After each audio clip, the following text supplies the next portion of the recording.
మీతో అప్డేట్ చూస్తే 2027లో గోదావరి పుష్కరాలకు తేదీలు ఖరారయ్యాయి. 2027 జూన్ 26న పుష్కరాలు ప్రారంభమై సుమారు 12 రోజుల పాటు జరగనున్నాయి. టీటీడీ ఆస్థాన సిద్ధాంతి తంగిరాల వెంకటకృష్ణ పూర్ణప్రసాద్ ఇచ్చినటువంటి పండితాభిప్రాయం ఆధారంగా పుష్కరాల తేదీలను ఖరారు చేశారు. ఈ మేరకు దేవాదాయ శాఖ అధికారిక ఉత్తర్వులు కూడా జారీ చేసింది.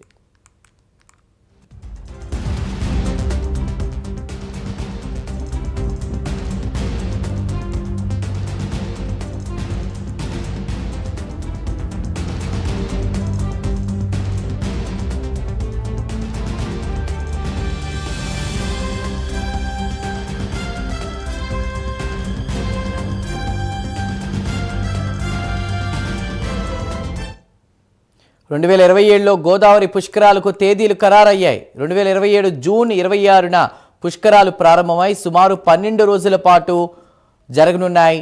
టీటీడీ ఆస్థాన సిద్ధాంతి తంగిరాల వెంకటకృష్ణ పూర్ణప్రసాద్ ఇచ్చిన పండితాభిప్రాయం ఆధారంగా పుష్కరాల తేదీలను ఖరారు చేశారు. ఈ మేరకు దేవాదాయ శాఖ అధికారిక ఉత్తర్వులు కూడా జారీ చేసింది.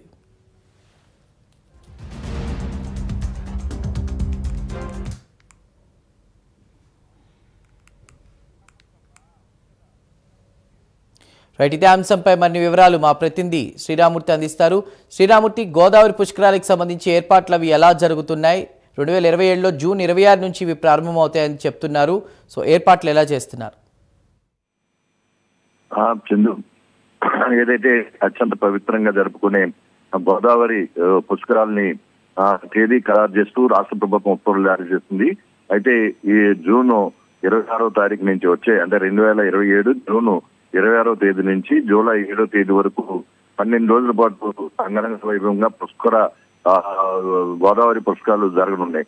ఈ తేదీని ఖరారు చేస్తూ తిరుమల సిద్ధాంతి ఏదైతే తంగిరాల గోపాలకృష్ణ ప్రసాద్ నిర్ణయించిన దీని ప్రకారం దేవాదాయ శాఖ కమిషనర్ పంపిన నివేదిక ఆధారంగా రాష్ట్ర ప్రభుత్వం ఉత్తర్వులు జారీ చేసింది. అయితే దీనికి సంబంధించి ఇంకా రాజమహేంద్రవరమే కాకుండా గోదావరి జిల్లాలో అంటే గోదావరికి ఆనుకున్న ఘాట్లలో అభివృద్ధి కానీ, రోడ్లు వైండింగ్ కానీ, ట్రాన్స్పోర్ట్ కి సంబంధించిన విషయాల్లో కానీ ఎంతవరకు ప్రభుత్వం ఇంకా అడుగులు ముందుకు వేయలేదు. ప్రస్తుతం అయితే మంత్రులతోటి కమిటీ వేశారు, అలాగే 2 IAS అధికారులతోటి ఒక కమిటీ కూడా వేశారు. దీని మీద పుష్కర ఏర్పాట్లు ఎలా చేయాలి, ఏం పనులు చేయాలి, ఎక్కడెక్కడ నిర్మాణాత్మక పనులు చేయాలి, తాత్కాలిక పనులు ఏం చేయాలి అనేది ఒక చర్చ అయితే కొనసాగుతూ ఉంది.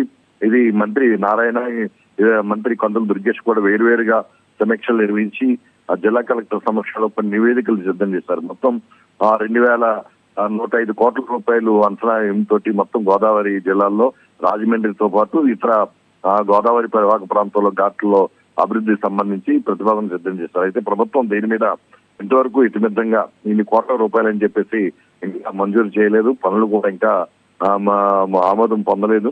అయితే ప్రస్తుతం కేంద్ర ప్రభుత్వం కూడా ఈ పుష్కరాలకు సంబంధించి కొన్ని నిధులు విడుదల చేయాలని చెప్పి కోరతామని కూడా రాష్ట్ర ప్రభుత్వం చెప్తుంది. అయితే పనులు ఏమీ కూడా ఇంకా మొదలు కాని పరిస్థితుల్లో ఇంకా పట్టాలు ఎక్కలేదని చెప్పాలి. అయితే ఇంకా 16 నెలలే గడువు ఉంది. ఇందులో మళ్ళీ వర్షాకాలం ఉంటుంది, ఒక 6 నెలల పాటు. అంటే పుష్కరాల ప్రారంభం ముందు కూడా వర్షాలు ఉంటాయి, ఇప్పుడు మళ్ళీ జూన్ నాటికి మళ్ళీ వర్షాలు ఉంటాయి.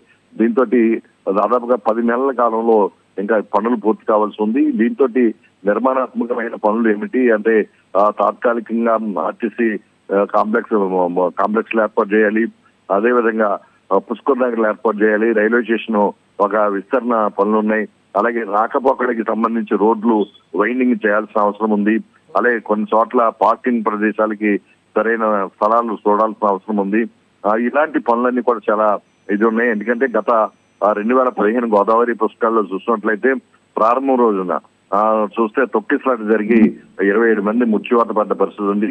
అలాంటి పరిస్థితులు ఏదైతే మళ్ళీ తిరిగి జరగకుండా చాలా కట్టుదిట్టమైన చర్యలు తీసుకోవాల్సిన అవసరం ఉంది. అందుకు అనుగుణంగానే ఇప్పుడు ప్రభుత్వం అడుగులేస్తున్నప్పటికీ కూడా ఇప్పుడు ఏదైతే పనులు ప్రతిపాదించారో అది ఇంకా ముందుకు వేయలేని పరిస్థితి ఉంది. చందు. Sriramurthy, thank you.